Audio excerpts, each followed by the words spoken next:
Mais d'abord, ce résultat, parce que vous avez suivi, hier soir, il s'est posé aux alentours de 21h, cette sonde, vous avez suivi scrupuleusement cet amarcissage, comme on dit. C'est pas très beau, mais il va falloir se faire au terme. Jean-Yves Le Gall.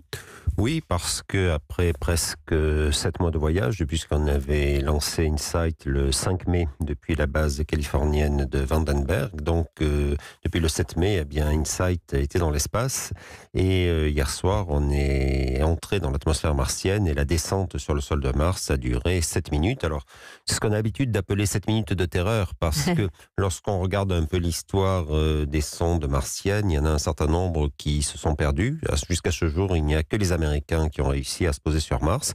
Et donc hier soir, on a vu en direct tout ce qui se passait, c'est-à-dire entrer dans l'atmosphère, un bouclier thermique pour protéger de l'échauffement excessif. Ensuite, on sépare le bouclier, un parachute qui s'ouvre, et puis à la fin, on termine avec des rétrofusées.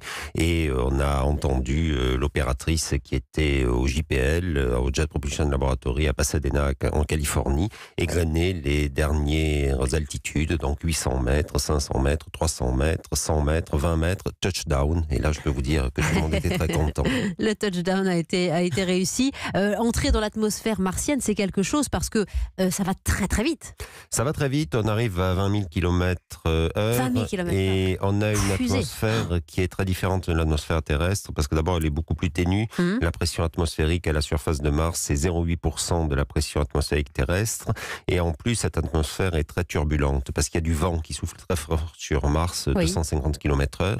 Donc vous avez des tourbillons, et alors que lorsqu'on fait une entrée dans l'atmosphère terrestre, eh bien, on a une trajectoire régulière parce que l'atmosphère est à peu près homogène. Là, on a des creux, on a des bosses, et donc parfois la sonde peut se mettre à tanguer. Et bien sûr. Mais elle est arrivée au moment prévu, à l'endroit précis qui était prévu. Bien sûr, elle est arrivée malgré les turbulences. Là. Elle est arrivée à l'endroit précis qui se trouve s'appeler la plaine de l'Élysée. Et les c'était assez drôle. C'est le nom de cette plaine sur Mars. Emmanuel Macron l'a accueilli là-bas. Voilà. Et on était sur une zone totalement plate qui avait été observée par les différents satellites qui sont en orbite de Mars. Oui. Parce que lorsque la sonde se pose sur ses 3 pieds, elle n'a pas de système pour voir où elle se pose. Donc elle se pose en aveugle. Et donc il fallait absolument éviter que l'un des pieds tombe sur un gros caillou, voire un cratère. Oui. Et donc c'est pour ça qu'il fallait un endroit totalement plat. Mais là, vous avez vu les premières photos à 4h du matin. InSight a envoyé son premier selfie.